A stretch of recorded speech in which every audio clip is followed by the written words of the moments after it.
Sveiki.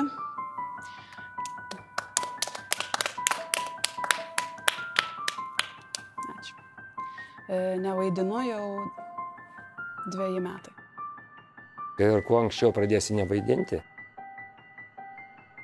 tuo bus geriau. Pradėjau vaidinti su kitais ir kol galop, žinot, pravaidinti santykiai, pravaidintos šeimos, pravaidinti metai. Toks pravaidinta laimė, sakyčiau. Aš net taip užsivaidindavau, kad net neidavau į spektaklius vaidinti. Užsidėsi šarvus ir kailinius, skrybėlis, pačiūžas, tu virsi, nežinau, tu ilgai taip netemsi. Personažai, kaip sakyt, persekioja ir atsiribau. Tik tada, kai pradėjau nevaidinti, tik tada supratau, ką reiškia iš tikrųjų gyventi. Vaidink, daryk kažką, šokinėk, verskis per galvą, bus linksmiau.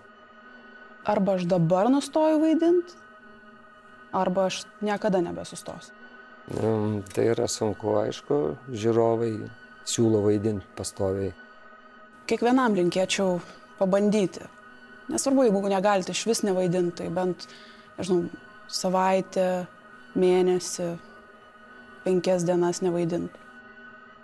Ir tiesiog nusimti tuos šarvus.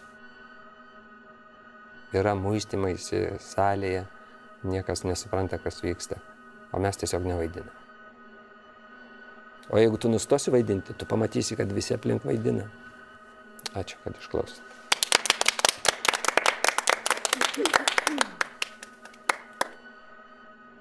Ir nerasi vietos, kur žmonės nevaidintų.